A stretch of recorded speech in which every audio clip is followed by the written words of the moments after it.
I'm not going to work for a group of globalist billionaires who serve their own interests at the expense of everyone else. And I'd like to specifically point out Marc Carney. Well, it doesn't get any more clearer than that.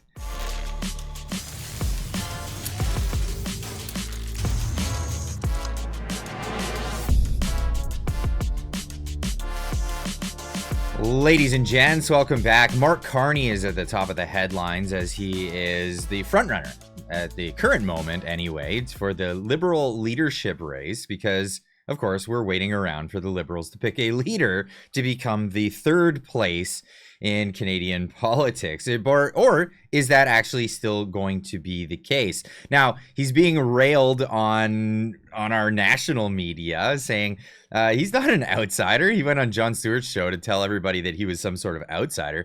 He may be an outsider, but in a different way. We'll get into that. But this is what they had to say about him. Listen, let me just say that he's as much an outsider as I am an outsider. This guy's been the Trudeau whisperer since 2020. And before that, he's been in his ear on COVID. He was part of Building Back Better. He chairs an economic task force. I think they wanted to replace both Morneau and Chrystia Freeland with them. As we'd say in Cape Breton, butter wouldn't melt in this guy's mouth. He is not an outsider. It's a valiant effort to claim that he is one in order to paint a different narrative. But the proof is in the pudding. And don't equate just the fact that you don't have a high public profile to the ordinary Canadian voter as being an outsider, because people are going to see right through that. Yeah, we are seeing right through it. And a lot of people are pointing it out online. House of Commons staffer saying Marc Carney just wrote his own attack at the millionaire governor of two central banks, an Oxford and Harvard educated in-law of hereditary Pierre Lord Rotherwick. I mean, he just goes on. He's this like total globalist type, hobnosing with the royals and all of that. We've seen it, and he's a billionaire. This guy is, well, maybe a billionaire. He's in the multi hundreds of millions, perhaps. And he's also hobnosing with some pretty unsavory characters. I mean, don't even have to get into that. But some people might say, hey, well, Donald Trump is that. Donald Trump is this guy who's independently wealthy, and he really cares about America, and that's why he ran. Well, I don't think Donald Trump would go around saying that he's from somewhere else. This is Marc Carney identifying as not Canadian, but European when he's not within the borders of Canada and trying to convince people that he should be the next prime minister. Mark, you look like you were about to... it was a tell. As a European, as a European, I am a European, actually. You are? Yeah, I'm an Irish citizen. Yeah, so there you go. Welcome. Speaking as a European, I like to say following. As a European. Okay, right. I thought you were supposed to be a Canadian. Anyway, Pierre Poilievre made an announcement saying, putting this to bed. A lot of people, I've seen it online, people accusing Pierre Poilievre of being a member of the World Economic Forum. This is one of those things that's just kind of lingered on and on and on. He's putting it to bed. He's saying, no, I'm not associated with them, and I won't be associated with them, and I won't be associated with people like Marc Carney, who are definitely in bed with these folks. Here's what he had to say here. No staff, no ministers, no MPs in my caucus will be involved whatsoever in that organization. It is a group of high-flying, high-tax, high-carbon hypocrites who all got on their private jets to fly off to a remote ski village where they talked about how working-class people should not be allowed to heat their homes or drive their pickup trucks. I'm not going to work for a group of globalist billionaires who serve their own interests at the expense of everyone else. And I'd like to specifically point out Marc Carney. Here he was celebrating the central banks who caused the inflation by printing trillions of dollars so that people like multimillionaires like him could have their asset values inflated, while the purchasing power of working class people and seniors was wasted away by inflation. A massive wealth transfer from the have-nots to the have-yachts.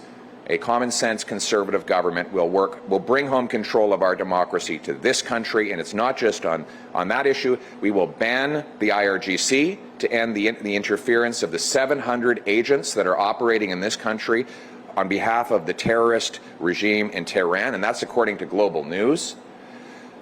We'll shut down foreign-controlled police stations. We will bring in a foreign influence registry.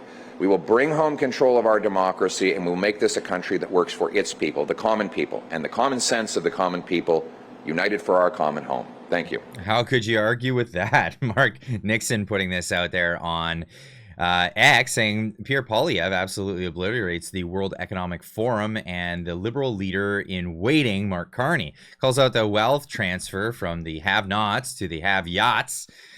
Canada deserves a leader who will fight for everyday Canadians, not globalist elites. But, you know, those globalist elites, they're willing to pay a pretty penny to have this guy put onto American TV to be hobnosed around, shown off as the next guy who might be political leader of Canada. Well, it might happen. It might happen for a short time, hopefully not a long time.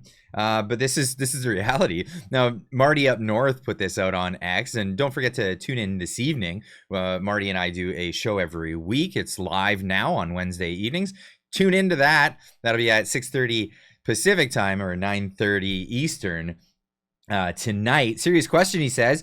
How do you think the Liberal Party of Canada, or how much do you think the Liberal Party of Canada paid to have Marc Carney on the Daily Show with Jon Stewart? There's literally no reason, John, for him to suddenly want to interview the former governor of the Bank of England and ask him a bunch of questions about Canada. It's scripted. This is not impromptu.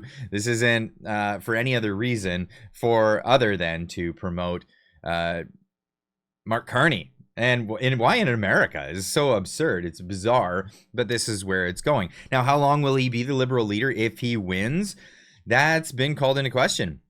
Jason Lavigne putting this out there, saying important message for all Canadians. Yes, Marc Carney can be the Prime Minister without a single seat, without a seat or a single vote. And in an emergency, stay Prime Minister until 2026. So how? Hear me out. This is the thing. And this may be or may not be. But this is a possibility. With Marc Carney clearly making moves to the Liberal Party leadership, already securing 30 MPs and talking with the media, and clearly is a strong frontrunner, many Canadians are about to receive a huge surprise and shock. It is a common misconception that the Prime Minister of Canada must be a member of Parliament. No, not true. The Prime Minister is appointed, not elected, to the position by the Governor General. Marc Carney can win the Liberal Party leadership and be appointed to the role of Prime Minister. You know, remember the whole backsliding of democracy? Yeah, that's right. Justin Trudeau was right. There is a backsliding of democracy, and it's happening within the Liberal Party itself. Canada has done this before. The 17th Prime Minister, John Turner, in 1984, he left politics a decade earlier and returned to succeed Pierre Trudeau. That's right, Pierre Elliott Trudeau. It's happening again with another Trudeau, the leader of the Liberal Party, and was then appointed Prime Minister by the Governor General without holding a seat in the House of Commons. I have attached some information if you don't know anything about him, John Turner. Again, links for all this stuff is in the description down below. Is a history about to repeat itself? A Trudeau resigns and Canada gets a non-elected Prime Minister. It's just par for the course for that family. I think that is exactly what's about to happen. I predict the 24th Prime Minister will be unelected, Marc Carney.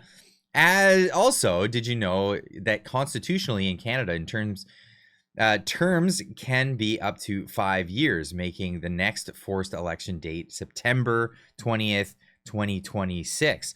The question is, how are they going to stall the election? Clearly, the Liberal Party wants some rebound time to clean up the Trudeau stink before the next election. Well, there really are only two ways to stall the next election in Canada. One is by avoiding a confidence vote loss, a non-confidence to go to an election. So they'd have to make a deal with, again, the NDP Jagmeet Singh, who has been happy to toe the line for some time. Now, he doesn't need to stick around for his pension.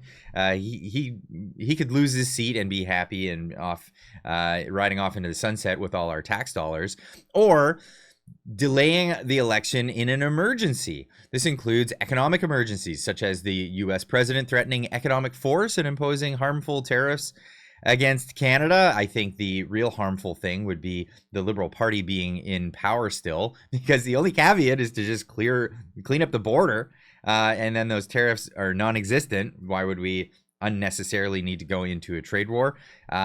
Well, you could just ask the Liberals. They're happy to do that. We could be stuck with the Liberals for another 20 months under a non-elected Prime Minister Carney. I do pray that I'm wrong about this, and as we do. What's the likelihood of this happening? Very unlikely. I don't see the Liberals cleaning up their act if they get rid of democracy in Canada. If they hang on for another 20 months with an unelected leader, you think they're polling bad now? I think they'd be polling pretty terribly after which. But let me know in the comments down below. Let me know what you think about this, about Mark Carney in general running to be the leader of the Liberal Party. We still have Trudeau, by the way. Trudeau is still our prime minister. He said he's intending to resign. He hasn't resigned. Parliament's been prorogued, and he still has the power of the executive to do all kinds of things while the media is not paying attention to what he's doing. So leave a comment in the comment section down below. Let me know what you think, and we'll see you in the next one. Keep on trucking.